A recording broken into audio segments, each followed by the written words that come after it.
The scent of rain on hot pavement, freshly cut grass. Your grandmother's lavender soap. These are the ghosts of memory, fleeting yet potent. But step into a department store or pass someone on the street trailing a captivating aura, and you encounter a different kind of olfactory magic. Perfume, a bottled whisper, a liquid identity, an invisible armor or invitation. We spritz it on without a second thought. A daily ritual, as mundane as brushing teeth. Yet, hold that vial up to the light. Within its glass walls lies an alchemy far older and more mysterious than we imagine. It's not merely fragrance, it's the captured breath of 1,000 flowers, the distilled sweat of ancient resins, the ghost of forests and spice roots swirling in alcohol. It's the power to transport, to seduce, to repel, to define an era or a person, all contained in a few precious drops. We wear history, biology, and artistry on our pulse points, often oblivious to the epic journey condensed into that tiny bottle. How did something so potent, so personal, become an ordinary part of our dressing table? The story begins long before glass bottles. In a world where scent was a force wielded by gods and kings, drawn directly from the raw, fragrant heart of the earth itself.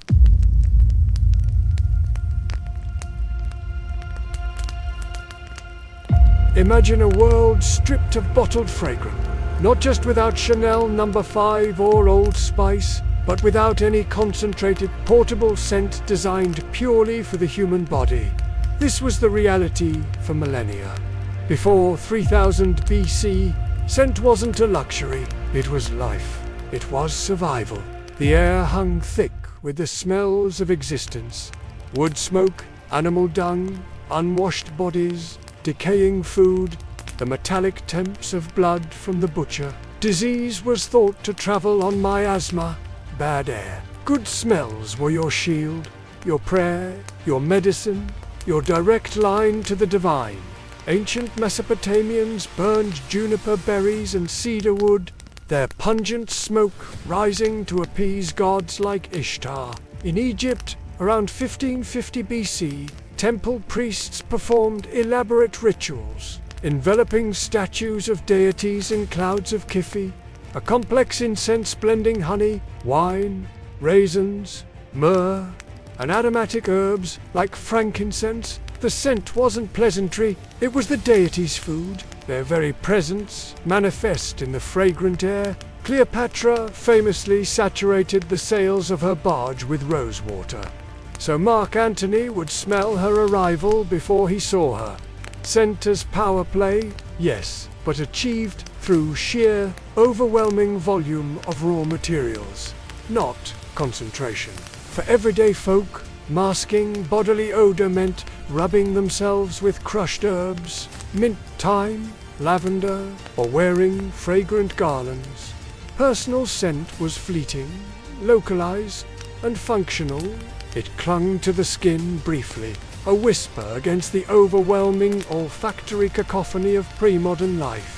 The concept of carrying a unique, complex, long-lasting personal aroma, crafted solely for aesthetic pleasure or identity. It was as unimaginable as bottled lightning.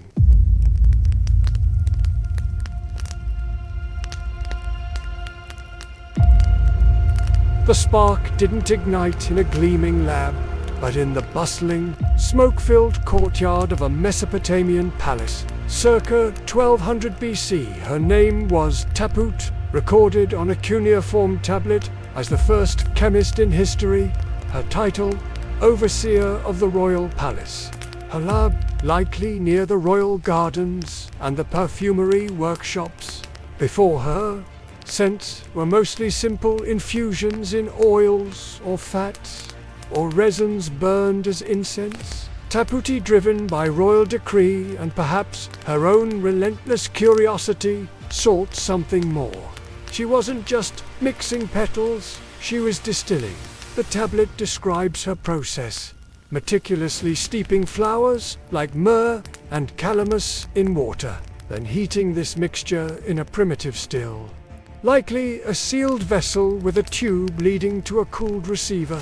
This was revolutionary. Distillation allowed her to capture the volatile aromatic compounds, the very essence, separating them from the heavier plant matter and water. Imagine the moment. The first clear, intensely fragrant liquid dripping from the tube. It wasn't smoke, it wasn't thick oil, it was water that held the soul of the flower.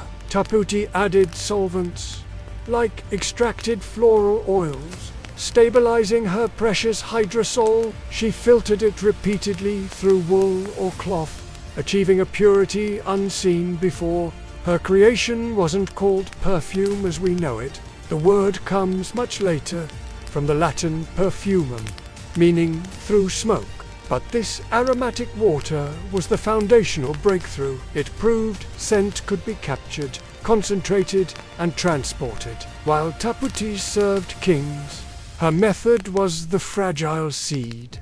The knowledge flickered, nearly lost in the collapse of empires, surviving only in fragmented texts and guarded practices within temple complexes for centuries. The potential was there, trapped like a genie waiting for the right rub of the lamp.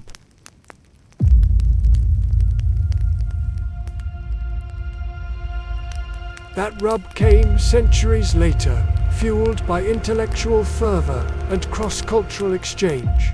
While the Romans drenched themselves in scented oils, often to grotesque excess, the crucial next leap happened in the Islamic Golden Age.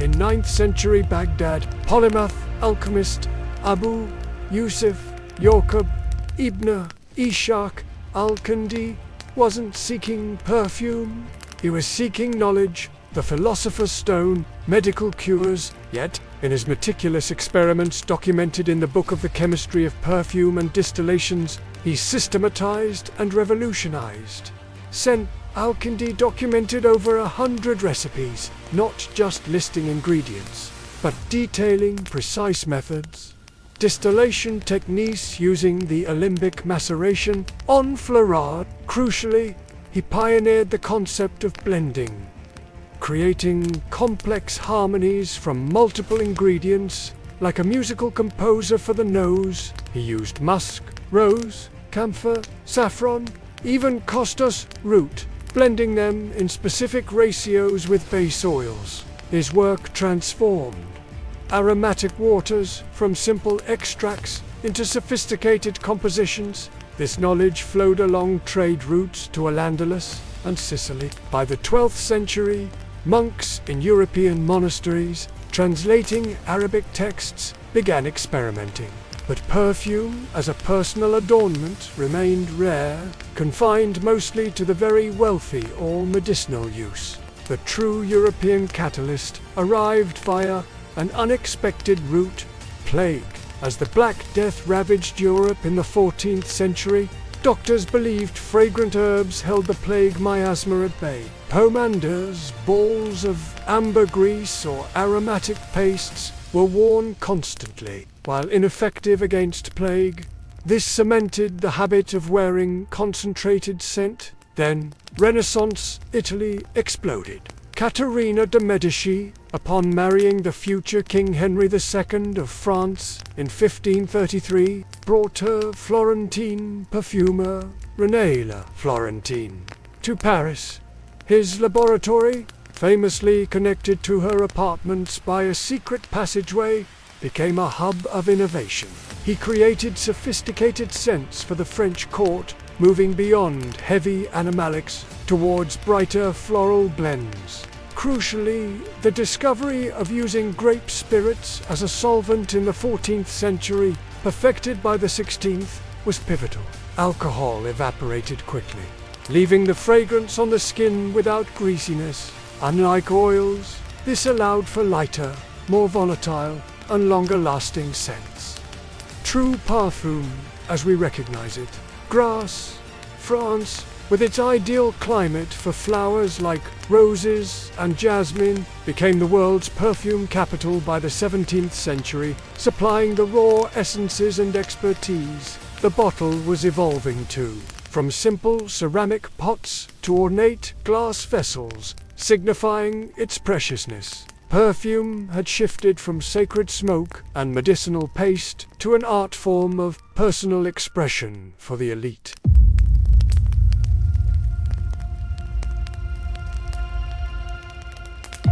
Perfume didn't just smell nice, it reshaped the very air of society.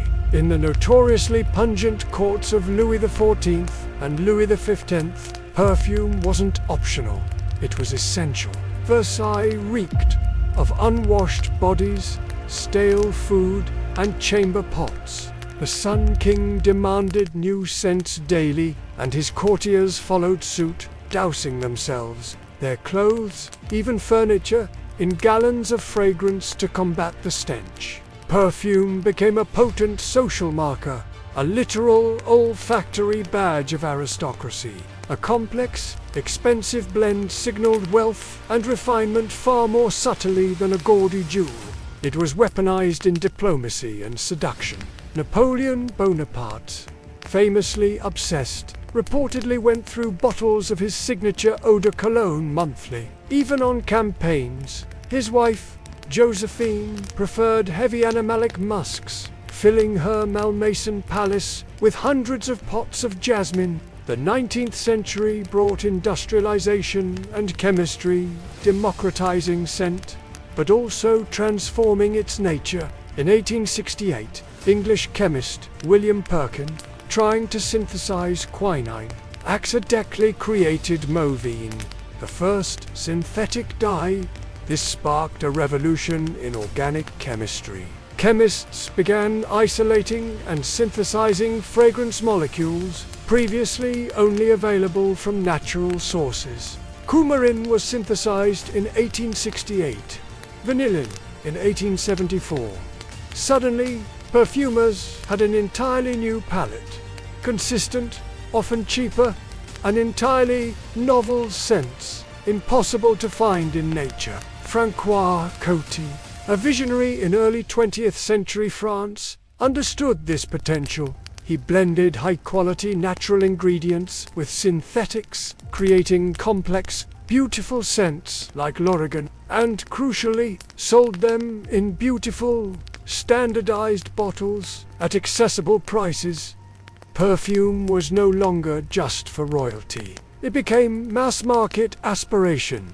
The iconic Chanel No. 5, created by Ernest Bose for Coco Chanel, was a landmark.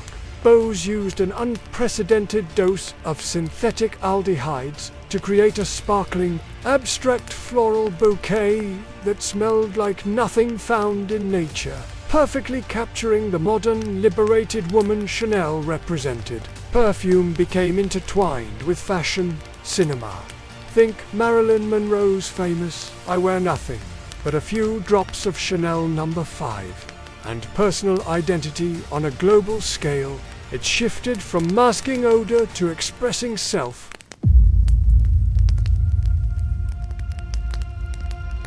Today, perfume is a multi-billion-dollar global industry, a fascinating fusion of ancient craft and cutting-edge science. The journey from Tapputi's primitive still to the modern perfumer's organ is staggering. A master perfumer, or NAS, might work with a palette of over 3,000 raw materials, from rare absolutes like Bulgarian rose or Indian jasmine, to complex synthetic molecules crafted in labs. These synthetics aren't cheap substitutes. They are marvels of innovation. Molecules like ISO-E Super Alpha Woody, velvety textures. Cologne provides a fresh, oceanic breeze. And Ambroxan replicates precious ambergris. Adding depth and longevity, they allow perfumers to create entirely new olfactory experiences. The smell of hot metal, wet concrete after rain, or abstract concepts like space or memory. Technology like headspace analysis captures the scent molecules emitted by living flowers or even historical artifacts, allowing perfumers to recreate lost scents or the precise aroma of a specific bloom. Sustainability is a growing force, driving research into biotechnology, using yeast or bacteria to brew rare fragrance molecules, reducing pressure on endangered plants. Yet, the human element remains paramount. Crafting a fine fragrance is still an art, a delicate balancing act of top heart and base notes that unfolds over hours on the skin. It's deeply personal, tied to memory and emotion. We use scent to attract, to comfort, to project confidence, to recall a loved one. That little bottle on your dresser, it's a direct link to Mesopotamian priests and Renaissance alchemists. It represents humanity's enduring desire to capture beauty, to transform the ephemeral into something tangible, to leave an invisible, unforgettable mark on the world. Perfume is bottled time, bottled nature, bottled human ingenuity. It's the art we wear, the history we breathe. That's the epic journey hiding in your perfume bottle. For 1,000 years of science, power, and artistry. If you learned something new, smash that like button. Subscribe for more untold stories of everyday wonders. Tell us below, what's the scent you can't live without? Stay curious.